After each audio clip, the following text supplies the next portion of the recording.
Hello students, this is Vaishni Pandya और हम लोग क्लास 11th बिजनेस स्टडीज का chapter 1 business trade and commerce पढ़ रहे थे।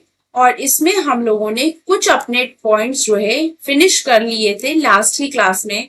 और लास्ट का हमारा पॉइंट जो था, पहले concept of employment, characteristics of employment, ये सब हम लोगों ने फिनिश कर लिया था। फिर उसके बाद ऑर्गेनाइजेशनल और इकोनॉमिक ऑब्जेक्टिव्स, मेन क्या पढ़ रहे थे, ऑब्जेक्टिव्स ऑफ बिजनेस। ठीक है, इसमें हमने ऑर्गेनाइजेशनल ऑब्जेक्टिव्स और सोशल ऑब्जेक्टिव्स को फिनिश कर लिया था। ठीक है, ऑर्गेनाइजेशनल ऑब्जेक्टिव्स और सोशल ऑब्जेक्टिव्स को फिनिश कर लिया था। और अभी हमारा रह गया है पर्सनल ऑब्जेक्टिव्स। अभी हम लोगों को पर्सनल ऑब्जेक्टिव्स फिनिश करना है। ओके, तो चलिए देखते हैं क्या है। ऑर्गेनाइजेशनल ऑब्जेक्टिव्स में था कि हमें ऑर्गेनाइजेशन के हिसाब से उसके प्रॉफिट अर्निंग का देखना है। ठीक है, ऑर्गेनाइजेशन, कोई बिजनेस क्यों ओपन होता है? बिजनेस होता है प्रॉफिट अर्न करने के लिए, बिजनेस होता है लॉन्ग ड्यूरेशन के लिए, सर्वाइव करने के लिए। कोई भी बिजनेस ओपन नहीं होता है कि आज हम बिजनेस ओपन कर रहे हैं जिससे कि कल हम बिजनेस खत्म कर ले, बंद कर ले, ऐसा तो नहीं होता है ना।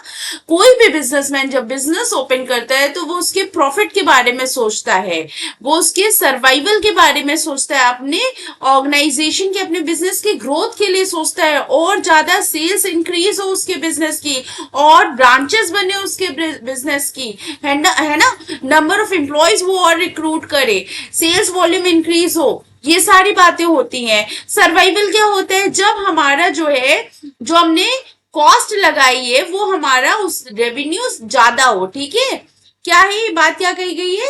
When organization is able to earn enough revenue to cover its cost, जो हमने कॉस्ट लगाई है उससे ज्यादा हमें रेवेन्यू अर्न हो जाए। ठीक है, उससे ज्यादा हमें इनकम हो जाएगी, तभी तो हम उसको रेवेन्यू बोलेंगे। तो ये बात है। और साथ में प्रॉफिट अर्निंग होना चाहिए। बिजनेस का मेन मोटो होता है प्रॉफिट अर्निंग। कोई भी बिजनेस थोड़े टाइम के लिए चल सकती है लॉस में, लेकिन लॉन्ग टाइम पे आप कभी भी किसी बिजनेस को लॉस में नहीं चला सकते हैं। तो बिजनेस में होने के लिए, बिजनेस एग्जिस्ट करने के लिए प्रॉफिट अर्निंग बहुत ज्यादा जरूरी है। तो ऑर्गेनाइजेशनल और इकोनॉमिक ऑब्जेक्टिव्स हमने पढ़े थे। फर्स्ट था हमारा प्रॉफिट अर्निंग, सेकंड था हमारा सर्वाइवल, एंड थर्ड था हमारा ग्रोथ। इसके बाद हमने पढ़ाई करी थी सोशल ऑब्जेक्टिव्स की। अब इतना सब कुछ हम अपनी सोसाइटी से लेते हैं, तो इन रिटर्न भी हमें सोसाइटी को कुछ देना चाहिए, जो कि मैंने आपको सोशल ऑब्जेक्टिव्स में बहुत अच्छे से समझाया था, है ना। तो इसमें क्या होता है? Supply of quality, supply of quality product at fair price. अच्छी क्वालिटी का प्रोडक्ट हमें सप्लाई करना चाहिए मार्केट में, और क्या, सही प्राइस पे, बहुत ज्यादा कॉस्टली नहीं हमें करना है। हमें क्या करना है? रीजनेबल प्राइस लगाना है अपने प्रोडक्ट का। कैसा प्राइस होना चाहिए? रीजनेबल प्राइस होना चाहिए हमारे प्रोडक्ट का। ओके, फिर उसके बाद क्या था? ये देखिए लिखा है रीजनेबल प्राइस।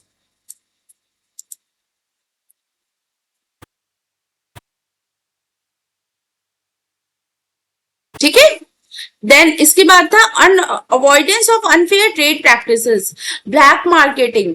ठीक है, ठीक है, एंटी सोशल कोई work, unfair trade practices, black marketing, hoarding, adulteration. Adulteration मतलब मिक्स करना। ठीक है, किसी भी चीज को अपने प्योर कोई चीज नहीं देना, उसमें मिक्स बना के देना। ये सारी चीजें, हमें गलत काम नहीं करना है, हमें अच्छे से अच्छा चीजें बना के मार्केट में लानी है, जिससे कि हमारी जो सोसाइटी है वो हमारी जो है हमसे हैप्पी रहे, और हमारी ऑर्गेनाइजेशन की, हमारे ऑर्गेनाइजेशन की गुडविल मेंटेन हो सके।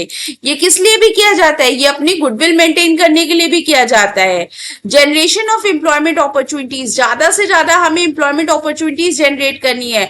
प्रोटेक्शन ऑफ इन्वायरमेंट, इन्वायरमेंट क्या भी प्रोटेक्ट करना है, इन्वायरमेंट का भी ध्यान देना है कि बहुत ज्यादा हमें जो हमारा पॉल्यूशन नहीं करना, और जो हमसे पॉल्यूशन हो रहा है उसके डिस्पोजल के बारे में भी सोचना है, ठीक है। फिर कम्युनिटी सर्विसेज का क्या आता है, many organisation engage in various community services like setting up schools. देखो कितने भी प्रॉफिट अर्निंग कई बड़ी बड़ी सी स्कूल्स होते हैं, वो एक अपना चैरिटेबल स्कूल भी चलाते हैं, सोशल वर्क भी करते हैं। ये सब ये लोग क्यों करते हैं, ये लोग करते हैं रेप्यूटेशन के लिए, पब्लिक में अच्छी अच्छी इमेज बनी रहे, लोग उनको अच्छे लोगों के उसमें गिनती करेंगे, अच्छे लोगों के नाम में इनकी गिनती होगी कि नहीं ये ऑर्गेनाइजेशन है, ये बहुत ही अच्छी है, ठीक है। वेलफेयर ऑफ एम्प्लॉयज, अपने एम्प्लॉयज की भी भलाई के बारे में सोचना चाहिए। और कोई भी बिजनेस कभी भी सक्सेसफुल नहीं हो सकता जब तक वो अपने एम्प्लॉयज के बारे में नहीं सोचे, क्योंकि एम्प्लॉयज ही तो मेन ताकत होते हैं एक ऑर्गेनाइजेशन के, सारा वर्क तो हम इन्हीं से लेते हैं, और इनकी भलाई के बारे में नहीं सोचेंगे तो हम कहीं भी कैसे भी नहीं सरवाइव कर पाएंगे, ठीक है। तो ये सारी बातें थी हमारी। उम्मीद करती हूँ social objectives and organisational objectives आप लोगों को बहुत अच्छे से क्लियर हो गया होगा। नेक्स्ट हम लोग पढ़ने जा रहे हैं आज फ्रेश अपना ह्यूमन और पर्सनल और इंडिविजुअल ऑब्जेक्टिव्स। इसको क्या कह सकते हैं, ह्यूमन, पर्सनल और इंडिविजुअल ऑब्जेक्टिव्स कहते हैं, ह्यूमन, पर्सनल और इंडिविजुअल ऑब्जेक्टिव्स। क्लियर है। यहाँ पे एम्प्लॉयज के बारे में बात होती है, एम्प्लॉयज की ग्रोथ को भी ध्यान में रखना होता है। हमारा मैंने अभी अभी जस्ट बताया है कि हमारे ऑर्गेनाइजेशन की सबसे बड़ी ताकत होती है हमारी एम्प्लॉयज, ठीक है। हमारे जो ग्रुप ऑफ एम्प्लॉयज होते हैं वही तो होते हैं, उन्हीं की वजह से तो हमारा बिजनेस ग्रो करता है, उन्हीं की वजह से तो हम सरवाइव करते हैं मार्केट में, वही तो हमारे लिए काम करते हैं। तो उन इन रिटर्न उनको भी तो अच्छा ही देना होगा, उनको भी तो बेस्ट देना होगा, तभी तो कोई एम्प्लॉय हमारे ऑर्गेनाइजेशन में टिकना चाहेगा। नहीं तो एम्प्लॉयज जाके दूसरे ऑर्गेनाइजेशन को ज्वाइन कर लेंगे जो उनको ज्यादा अच्छी सर्विसेज दे रहे होंगे, जो उनको ज्यादा अच्छी रेम्यूनरेशन दे रहे होंगे, जो उनको ज्यादा अच्छा बोनस दे रहे होंगे, जो उनको ट्रेनिंग दे रहे होंगे। तो ये सारी बातें हमें ध्यान रखनी है और अपने ऑर्गेनाइजेशन में अपने एम्प्लॉयज को प्रोवाइड करवानी है। ओके, तो क्या लिखा है यहाँ पे, Human or personal objectives refers to the objectives related to the individual needs of the employees of an organization। तो हमें क्या ध्यान देना है, individual needs of employ of an organisation. हमारे ऑर्गेनाइजेशन के जो इंडिविजुअल हैं उनकी क्या नीड है, उन एम्प्लॉयज क्या चाहते हैं, है ना, उसके बारे में हमें ध्यान देना है। तो क्या क्या है, to provide healthy and safe working condition. एक हेल्दी और सेफ वर्किंग कंडीशन होनी चाहिए, एक अच्छा वर्किंग कंडीशन होना चाहिए, ठीक है। एक अच्छा एटमॉस्फेयर होना चाहिए ऑर्गेनाइजेशन में जहां पे लोग आना चाहें, काम करना चाहें। टू पे fair and competitive salary and perks, एक अच्छा पेमेंट भी करना चाहिए उनको, उनके काम के हिसाब से आप उनको पेमेंट करो। ऐसा नहीं करना चाहिए कि 10 घंटे काम करा रहे हो और तरीके से आप 2 घंटे का भी पैसा उनको रिटर्न में नहीं दे रहे हो। तो उनको एक अच्छा amount fair and competitive salary and perks उनको प्रोवाइड करना चाहिए। Okay, to provide opportunities for personal growth and development of employees. ये क्या बता रहे हैं कि जो हमारे एम्प्लॉयज हैं उनको ये अपॉर्चुनिटीज देनी चाहिए कि उनकी पर्सनल ग्रोथ हो, उनकी डेवलपमेंट हो। पर्सनल ग्रोथ एंड डेवलपमेंट कैसे होगी, ये प्रोग्राम चलाना होगा, उनको ट्रेनिंग प्रोवाइड करवानी होगी, नई मशीन्स आ रही है, नए टेक्नोलॉजीज आ रहे हैं, उससे अपने एम्प्लॉयज को अपग्रेड करना होगा, ठीक है। उन सब चीजों की ट्रेनिंग देनी होगी जिससे एम्प्लॉय को भी लगे कि इस ऑर्गेनाइजेशन में मैं हूं तो मेरी अपनी ग्रोथ भी हो रही है। To provide reasonable security of services, to provide reasonable security of services, तो उसको सर्विस की सिक्योरिटी भी देनी चाहिए। आप किसी एम्प्लॉय को आपने रिक्रूट कर लिया, उसको कहा भी नहीं है कि भैया तुम्हारी अब नौकरी पक्की है, तो वो पर्सन कितना टेंशन में रहेगा, वो नहीं जानता है कि नेक्स्ट मंथ वो जॉब में रहेगा कि नहीं रहेगा, तो वो 4 जगह और जॉब सर्च करता रहेगा। जब 4 जगह और जॉब सर्च करता रहेगा तो वो आपके यहाँ भी ढंग से काम में मन नहीं लगा पाएगा। तो इस बात का भी ध्यान देना है, उसको इस चीज की भी सिक्योरिटी होनी चाहिए कि उसकी जॉब सेफ है। To provide various financial and non financial incentives in order to motivate the workers. साथ में हमें अपने वर्कर्स को जितने भी फाइनेंशियल रेम्यूनरेशंस होते हैं और जितने भी नॉन फाइनेंशियल इंसेंटिव्स होते हैं वो सारे हमें उनको प्रोवाइड करवाने चाहिए, ठीक है। और क्या होता है, मतलब उनको बोनस देना चाहिए, उनको जितने इंसेंटिव्स होते हैं वो सारे अच्छे अमाउंट में देने चाहिए जैसे जैसे एक ऑर्गेनाइजेशन के अदर एम्प्लॉयज के बनते हैं। फिर साथ में है आपका 6 point, peer recognition and encouraging employees to take initiative and participate in decision making।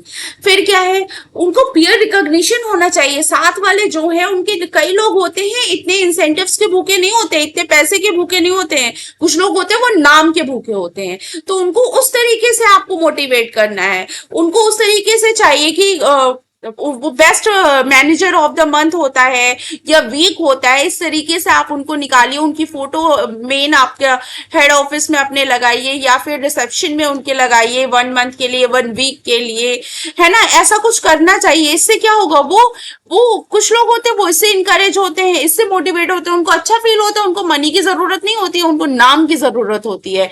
तो लोगों को ऐसे भी आप मोटिवेट कर सकते हैं, ऐसे भी हैप्पी रख सकते हैं, है ना। तरह तरह के लोग होते हैं, उनकी तरह तरह की इच्छाएं होती हैं। तो कुछ लोगों को फाइनेंशियल इंसेंटिव चाहिए होते हैं, कुछ लोगों को नॉन फाइनेंशियल इंसेंटिव चाहिए होते हैं, कुछ लोगों को इंकरेजमेंट चाहिए होती है, ठीक है।